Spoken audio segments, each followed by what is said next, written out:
सबसे ज्यादा हर किसी ने सुन रखा होगा, राजयोग। या ज्योतिष के पास जाते हैं तो पूछते भी हैं, पता भी ना हो तो भी पूछते हैं कि हमारी कुंडली में राजयोग है कि नहीं है। तो राजयोग क्या होता है, कैसे बनता है और कैसे बिगड़ता है, ये दोनों चीज पढ़े। तो राजयोग में क्या होता है, राजयोग में कौन शामिल होता है, विष्णु स्थान और लक्ष्मी स्थान। अर्थात जैसे कि आपने नाम से ही समझ में आ रहा है, राजयोग, राज करने का योग। तो राज कौन करेगा, जिसके पास ताकत होगी। और कुंडली में ताकतवर स्थान या शुभ स्थान कौन से हैं, केंद्र और त्रिकोण के, जो हम पहले पढ़ चुके हैं। 1 4 1 4 7 10, 5 और 9, और 1 नंबर त्रिकोण में भी आता है और केंद्र में भी आता है। याद है ना सबको। तो वही है कि केंद्र भाव विष्णु स्थान कहलाते हैं। 1 4 7 10 भाव विष्णु स्थान कहलाते हैं। त्रिकोण यानी लग्न 1 नंबर, 5 नंबर और 9 नंबर लक्ष्मी स्थान कहलाते हैं। जब इन दोनों का संबंध बनता है, जब इन दोनों का संबंध बनता है, तब बनता है राजयोग। अब ये संबंध कैसे बन सकता है, तो संबंध होते हैं 4 प्रकार के। 4 प्रकार के संबंध होते हैं। कौन कौन से, युति, दृष्टि, परिवर्तन, स्थान दृष्टि संबंध। युति, दृष्टि, परिवर्तन और स्थान दृष्टि संबंध। अब इसका मतलब समझेंगे कि युति संबंध क्या होता है। युति संबंध होता है जब दो ग्रह किसी भाव में बैठे हो, जब दो ग्रह किसी भाव में या राशि में भी कह सकते हैं, एक साथ बैठे हो। अब दो ग्रह कौन से दो ग्रह, यही केंद्र और त्रिकोण के ग्रह, क्योंकि संबंध किसके साथ बनाना है, विष्णु स्थान और लक्ष्मी स्थान के साथ। हम यहाँ पे राजयोग की बात कर रहे हैं। तो जब केंद्र का स्वामी और त्रिकोण का स्वामी किसी स्थान पे बैठा हो, अभी आप इतना ही समझिए, उसके बाद में हम समझेंगे कि उस राजयोग में कितना बल है, कितना बल नहीं है। तो जब दो ग्रह यानी कि विष्णु स्थान का स्वामी और त्रिकोण स्थान का स्वामी एक साथ बैठा हो, तो बनता है युति यानी कंजंक्शन। ठीक है। उसके बाद आता है दृष्टि संबंध।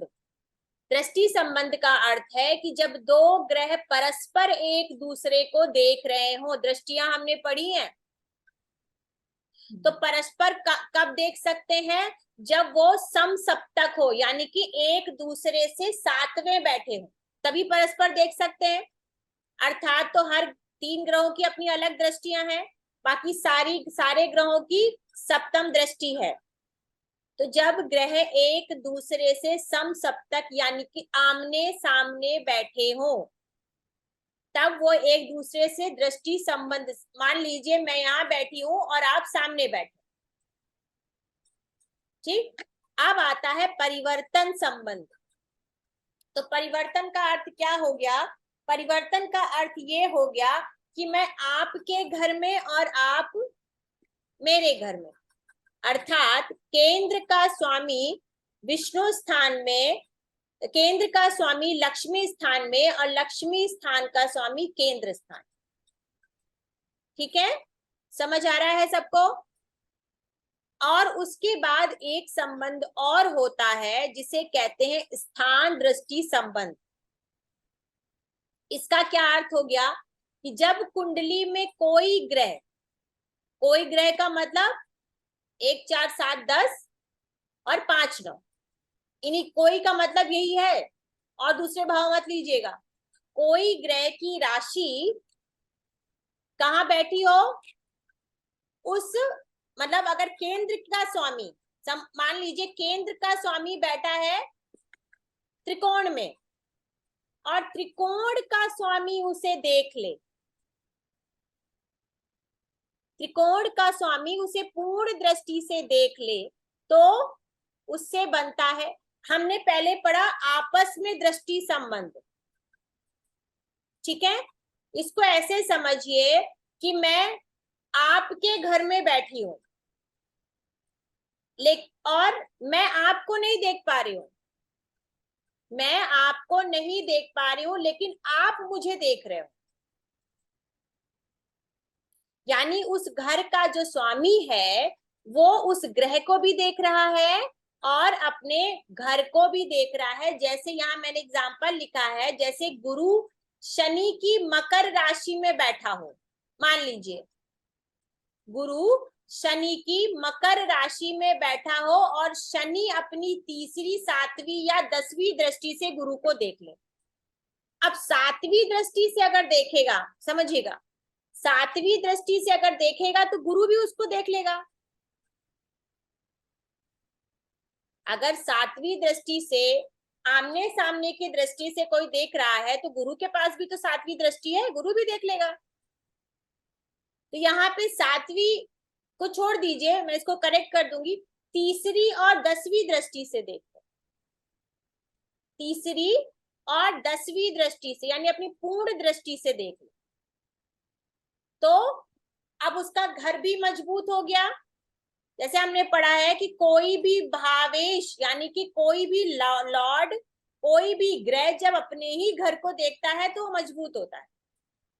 तो यहाँ पर अगर ग्रह अपने ही घर में दृष्टि डाल दे और उस घर में बैठे हुए ग्रह पर भी दृष्टि डाल दे तो इसे कहते हैं स्थान दृष्टि संबंध।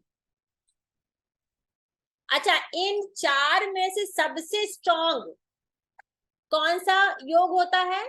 परिवर्तन योग। आप मेरे घर में, मैं आपके घर में, आप मेरी राशि में, मैं आपकी राशि में।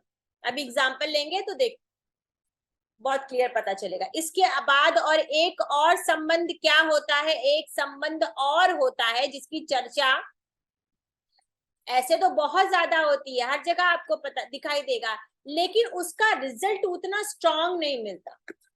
राजयोग पढ़ाने के लिए या बताने के लिए तो आपको बहुत जगह ये सुनने को भी मिल जाएगा कि दसम का स्वामी जो है नवम में बैठ जाए या नवम का स्वामी दसम में बैठ जाए, चौथे का स्वामी 5वें में बैठ जाए, 5वें का स्वामी चौथे में बैठ जाए।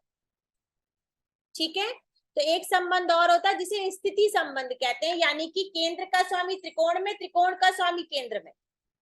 अब यहाँ पर क्या हो रहा है कि यहाँ पर कोई भी ग्रह जाकर के खाली केंद्र का स्वामी त्रिकोण में बैठ रहा है, ना उसका लॉर्ड जो उसका ग्रह का स्वामी है उसको देख रहा है, ना किसी से कोई संबंध बन रहा है, बस भाव का संबंध बन रहा है, स्थिति का संबंध बन रहा है।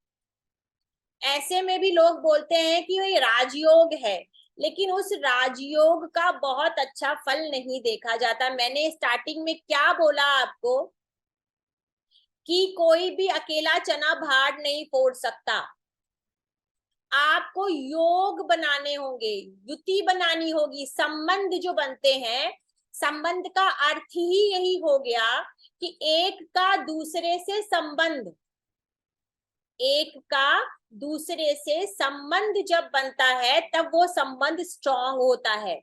स्ट्रॉन्ग का मतलब कुछ भी हो सकता है, अच्छा और बुरा। स्ट्रॉन्ग का मतलब हमेशा अच्छा नहीं होता, वो कोई भी संबंध हो तो वो स्ट्रॉन्ग बनता है। अब यहाँ पे सिर्फ ग्रह ने ही भाव बदला है, अभी कोई और संबंध इसमें नहीं बन रहा है। अब देख लेते हैं कि विष्णु स्थान और लक्ष्मी स्थान जो जैसा मैंने बताया, तो इसमें कौन कौन से योग बनेंगे। तो कौन कौन सा योग बनेगा? पहले का स्वामी और 5वें का स्वामी, पहले का स्वामी और 5वें का स्वामी, पहले का स्वामी और 9वें का स्वामी, ठीक है, चौथे और 5वें का स्वामी एक दूसरे को देख ले, एक दूसरे के साथ बैठ जाए या एक दूसरे के साथ स्थान परिवर्तन कर ले, या एक दूसरे की एक पहला वाला दूसरे की राशि में बैठा है और वो अपने ही घर को देख रहा है। जैसा हमने ये 4 संबंध पढ़े हैं, तो इन भावों के बीच में वो संबंध बनते हैं। यहाँ पे क्लियर लिखा हुआ है 1 4 7 10 1 5 9। तो पहले के साथ सब लिखे हुए हैं 1 + 5 1 + 9। फिर चौथा और पांचवा बैठ जाए, चौथा नवा बैठ जाए, फिर उसके बाद सातवां पांचवा बैठ जाए, सातवां नवा बैठ जाए, या दृष्टि संबंध बना ले, जो भी है, 10वां पांचवा और 10वां नवा। इसके कुछ एग्जाम्पल देख लेते हैं, आपको समझ आएगा। देखिए ये क्या है, ये 1 4 7 10 ये केंद्र स्थान हो गए। अब हम विष्णु स्थान देखते हैं, एक ये पांचवा और ये नवा। ये मैंने आप लोगों के लिए 12 लग्नें बनाई हैं, वो बताती हूँ बाद में, ठीक है। तो अब मान लीजिए कि कौन कौन बैठ जाए। पहले हम पहला लेते हैं, यहाँ मेष लग्न बनी है, तो मेष लग्न में स्वामी कौन होता है, मंगल। मंगल का और किसका संबंध बन जाए, मंगल और मून, चंद्रमा।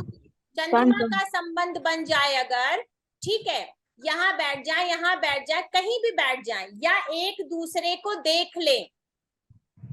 अब उसके साथ क्या है, मंगल का और सूर्य का संबंध बन जाए, मंगल का और गुरु का संबंध बन जाए, युति स्थिति दृष्टि परिवर्तन कैसे भी। अब आ जाते हैं सूर्य और चंद्रमा का संबंध बन जाए, ठीक है, सूर्य और चंद्रमा का, चंद्रमा और शुक्र का, चंद्रमा और चंद्रमा और गुरु का, ठीक है, चंद्रमा और गुरु का। अब आ जाइए किसका, सूर्य का और शुक्र का, सूर्य और शुक्र, शुक्र और गुरु, गुरु और शनि। तो इस तरीके से आप 12 के 12 लग्नों में, 12 के 12 लग्नों में, अभी एक और स्लाइड है वो भी पढ़ लीजिए, उसके बाद समझ में आएगा। तब ये आपको टोटल कॉम्बिनेशन लिखे हुए हैं, पहला पांचवा, पहला नवा, चौथा पांचवा, चौथा नवा, सातवां भाव, ये भाव लिखे हैं सारे, राशियां नहीं लिखी है ये, ठीक है, ये भाव है। 10वां भाव, 5वां भाव, क्योंकि हमने यहाँ पे भाव की बात करी है, राशियों की बात नहीं करी है। अब हमने ये पढ़ लिया कि ये जो है, ये भाव के स्वामी आपस में मिलते हैं तो राजयोग बनाते हैं, ठीक। अब राजयोग बन तो गया, तो क्या राजयोग भंग भी होता है, क्या कोई ऐसी स्थिति भी होगी कि राजयोग बन के भी राजयोग नहीं बन रहा है। तो आते हैं, देखते हैं क्या है, किन किन किन किन लग्नों में राजयोग भंग हो जाता है। तो लघु पराशरी में, अब कई लोग होंगे जिन्हें लघु पराशरी नहीं पता है, लघु पराशरी जिस भेजी है मैंने, जिसने नहीं पढ़ी है, वैसे ऑलमोस्ट सभी ने, जितनी भी किताबें मैंने भेजी है, किसी ने कुछ नहीं पढ़ा होगा, मुझे पता है, शायद किसी ने खोल के भी देखा होगा, क्योंकि वो जितनी भी किताबें हैं वो किताबें नहीं है। आपको अगर सच में समझना है तो उनको एक बार आपको गो थ्रू करना ही पड़ेगा, ठीक है। आप बहुत ज्यादा मत पढ़िए, मैं नहीं कह रही हूँ बहुत ज्यादा पढ़िए, लेकिन लघु पराशरी आपको फलादेश पढ़ना है। आपको आगे, जब कोई मुझसे कह रहा था कि मुझे इंतजार है आपका उसका प्रेडिक्शन पार्ट का, दशा का, तो दशा लगाने का सबसे सही तरीका, कैसे कब दशा लगती है, वो लघु पराशरी पढ़ लीजिए, आपको बहुत सारे सवालों का जवाब अपने आप मिल जाएगा, ठीक है। तो ये आप ये समझिए कि ये ज्योतिष में गीता पढ़ रहे हैं आप, एक बृहद पराशर होरा शास्त्र और एक लघु पराशरी, ये तो पढ़ ही लीजिए, कुछ पढ़िए चाहे ना पढ़िए, बाकी तो मैं आपको पढ़ा ही रही हूँ। तो लघु पराशरी तो नहीं भेजी, पीडीएफ लघु पराशरी की, नहीं भेजी, पराशरी की भेजी है, एक ही है क्या दोनों? देख लेती हूँ, अगर नहीं भेजी होगी तो भेज दूंगी। हाँ नहीं वो नहीं भेजी। ठीक है, मैं एक चेक कर, रेड पराशरी भेजी है खाली। तो आपको आपको कल मिल जाएगी। Okay thank you. तो फल लघु दीपिका पराशरी भेजिए बेटा, फल दीपिका, चेक फल कर लेते, दीपिका भेजिए आपने। ठीक है चेक कर लेते हैं, फिर नहीं होगा तो मैं कल आपको सेंड कर दूँ। लघु पराशरी के अनुसार क्या है कि जब दशमेश और एकादशेश अर्थात दसम भाव का स्वामी और एकादश भाव का यानी 11वें भाव का स्वामी और नवम भाव का स्वामी और अष्टम भाव का स्वामी एक ही हो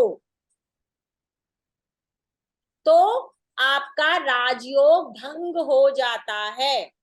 अर्थात वो अगर कोई राजयोग बना रहा है तो वो उसके पूरे फल नहीं देगा, शुभ फल नहीं देगा। अब ऐसा क्यों कहा गया, ऐसा क्यों क्यों कहा गया, इसका कोई ना कोई अर्थ तो जरूर होगा। क्योंकि भाव में यानी केंद्र के भाव में सबसे स्ट्रांग भाव कौन सा है? दसम भाव। केंद्र के 1, 4, 7, 10 भाव में सबसे स्ट्रांग भाव जो है वो है दसम भाव, और त्रिकोण के भाव में सबसे स्ट्रांग भाव है नवम भाव, जिसे कहते हैं उत्तरोत्तर बली होना।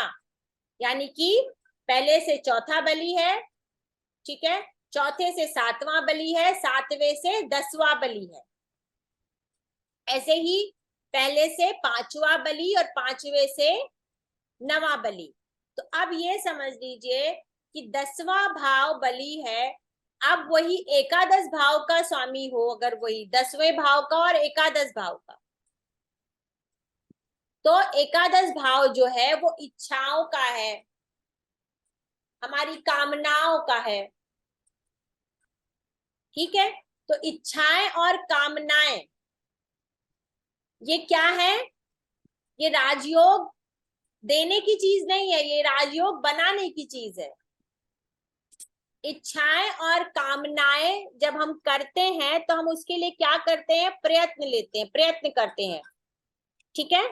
तो ये यहाँ पर जितना मैं समझ पाई हूँ, ऋषि मुनियों को लगा होगा कि भाई ये कोई आपका दसम भाव जो है हमारे किस चीज का है? कर्म का भाव है, कर्म का भाव है, और जो केंद्र का भाव है उसमें सबसे स्ट्रांग भाव है, और नवम भाव जो हमारे भाग्य का भाव है, ठीक है, जहां से हम अपना भाग्य देखते हैं, वो त्रिकोण का सबसे बली भाव है।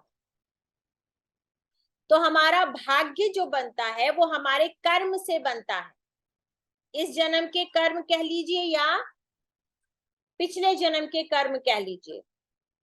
तो वहां पर इच्छाओं का, और अष्टम भाव जो हमारी कुंडली का सबसे खराब भाव कहा जाता है, अष्टम भाव हमारी कुंडली का सबसे खराब भाव कहा जाता है।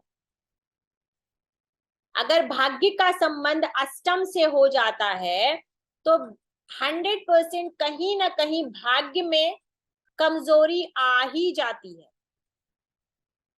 अष्टम का संबंध जिस भी भाव से हो जाता है उस भाव में कमजोरी आ जाती है।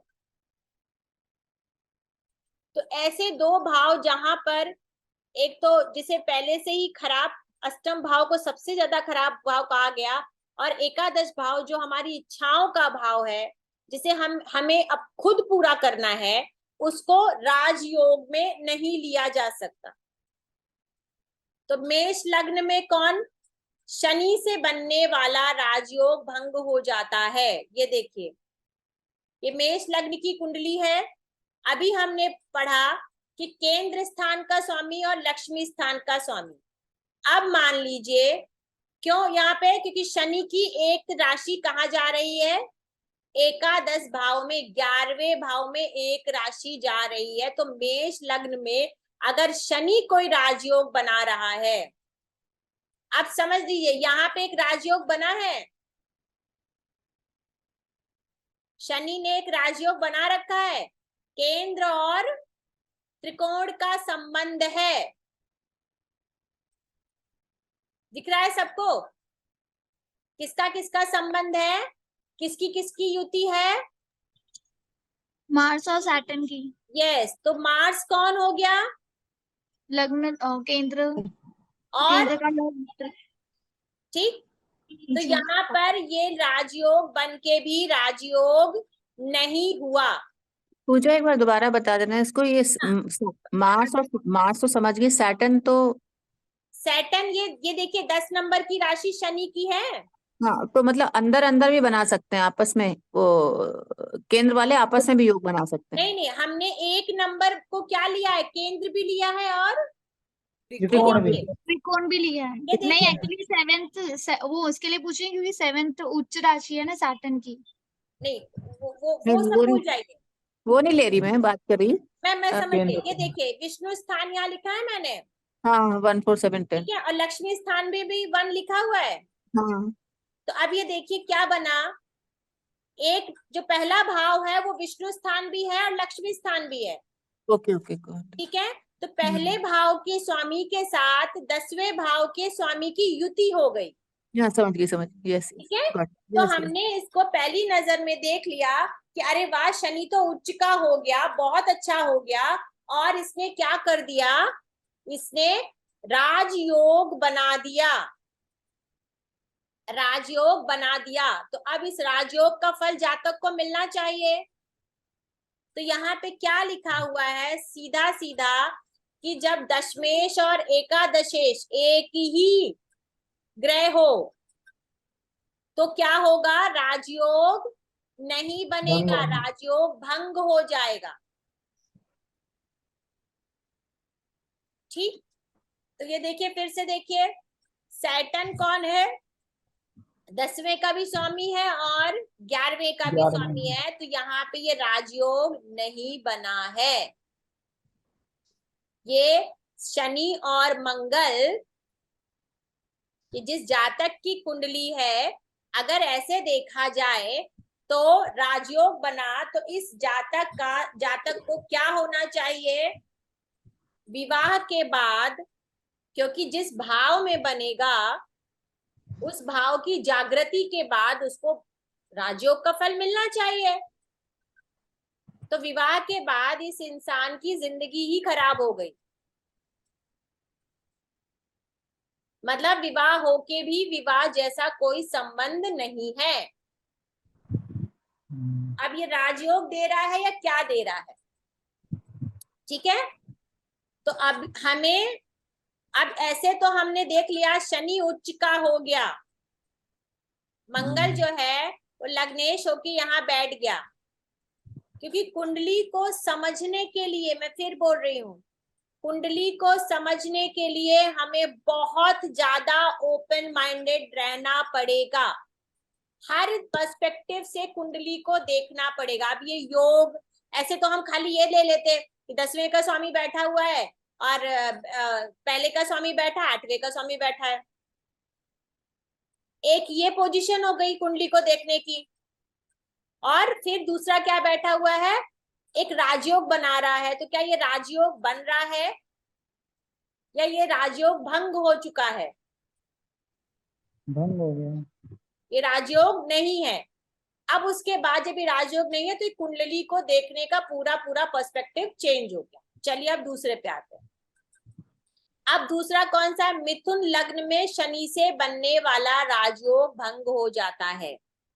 तो देख लेते हैं मिथुन लग्न की कुंडली। तो मिथुन लग्न की कुंडली, मिथुन आप लोग को दिख रही है पूरी क्लियर?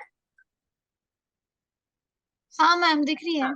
तो मिथुन लग्न की कुंडली देख लीजिए, यहाँ पे क्या बोला कि शनि से बनने वाला राजयोग भंग हो जाता है। तो शनि यहाँ कौन है, अष्टम के स्वामी। ये देखिए क्या लिखा हुआ है, नवमेश ही अष्टमेश भी हो 8 and 9 lord। तो उससे बनने वाला राजयोग भंग हो जाता है। यहाँ पे शनि अगेन कौन है, अष्टम के भी हैं और नवम के भी स्वामी है। तो जिसकी वजह से यहाँ पर जो राजयोग अगर बनेगा कोई, वैसे इस कुंडली में है नहीं, लेकिन अगर कोई राजयोग बनता है तो क्या वैसे है, देखिए है इस कुंडली में, सॉरी, शनि और गुरु का राजयोग है,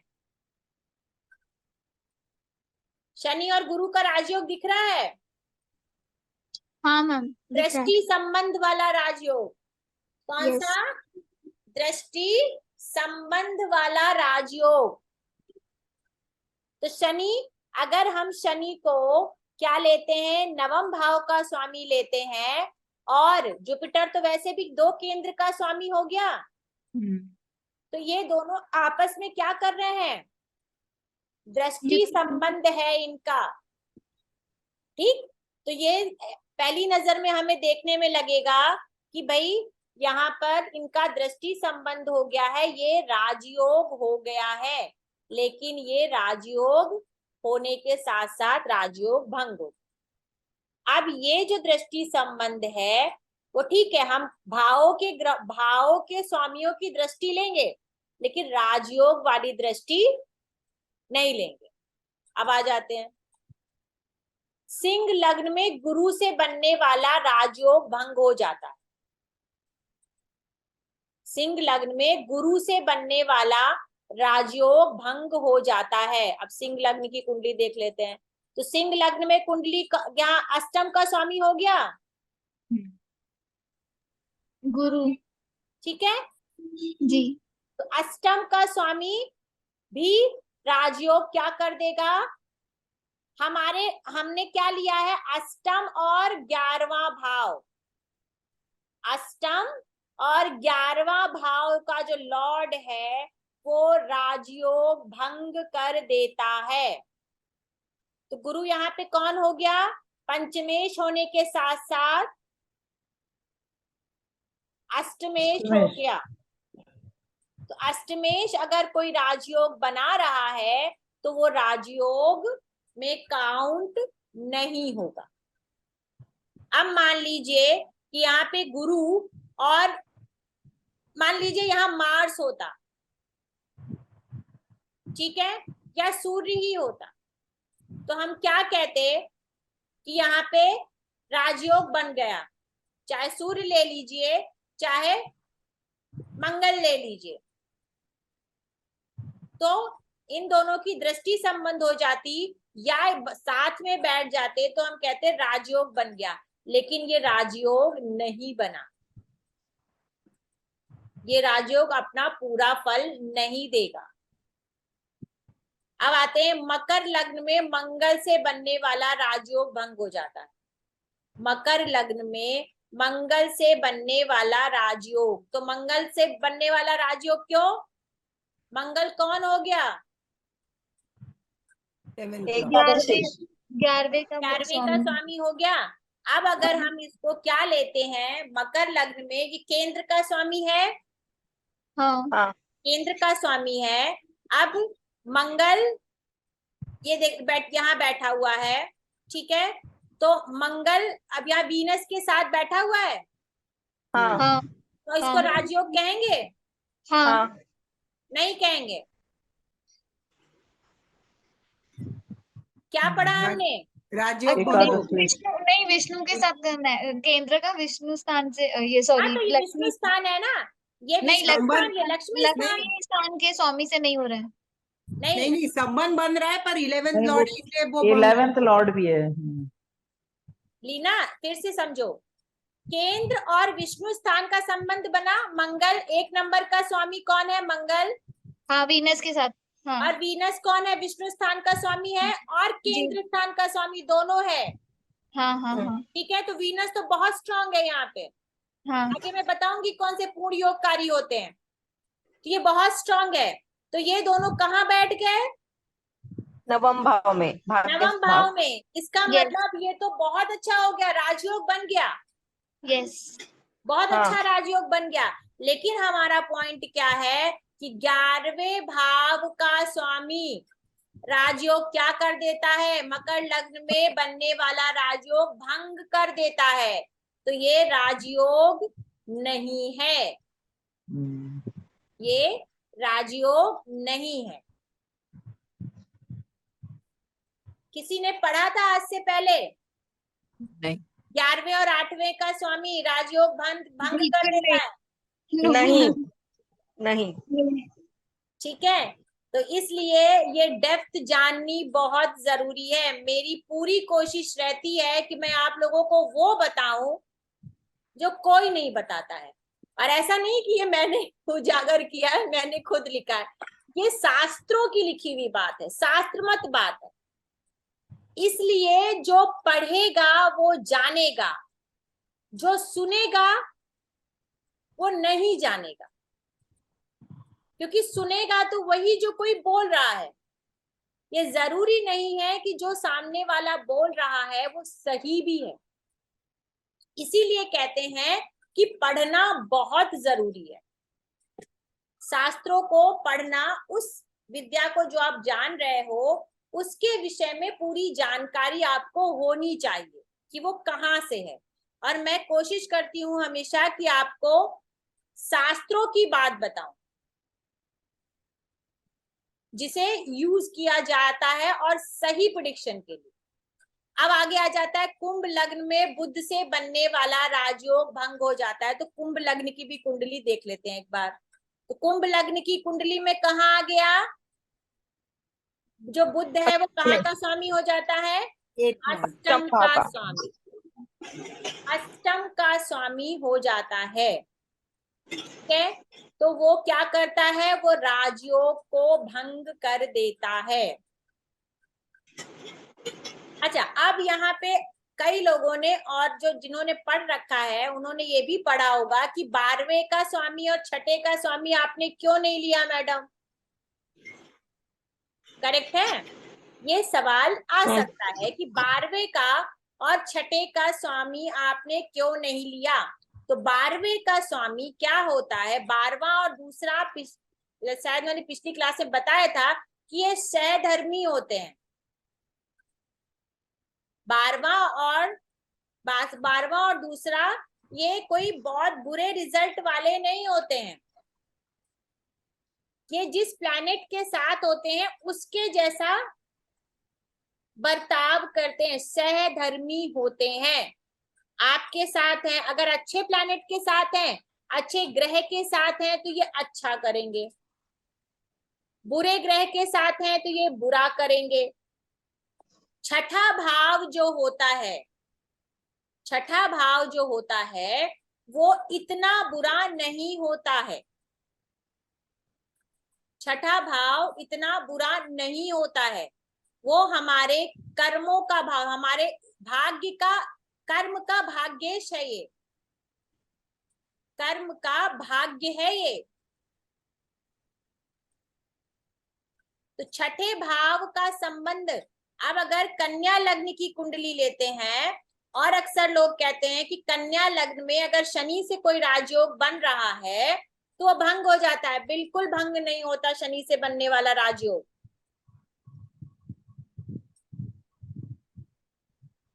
यहाँ पर किससे बनेगा, या वैसे शनि से इस और कोई है भी नहीं इस वाले इसमें बनाने के लिए। ठीक है, या तो गुरु और बुध बनाएंगे, गुरु और बुध बनाएंगे, शुक्र बनाएंगे, शुक्र बुध बनाएंगे, ठीक है, और शनि बनाएंगे, शनि बुध बना दे, शनि शुक्र बना दे। तो यहाँ पर अब इसके बाद आता है योगकारी और पूर्ण योगकारी, वो मैं आपको बाद में बताऊंगी, लेकिन अभी हम सिर्फ राजयोग की बात कर रहे हैं। तो ये 4, 1 2 3 4 5 लग्ने हैं जहां पर आपका राजयोग अगर इन ग्रहों से बन रहा है तो वो भंग हो जाएगा।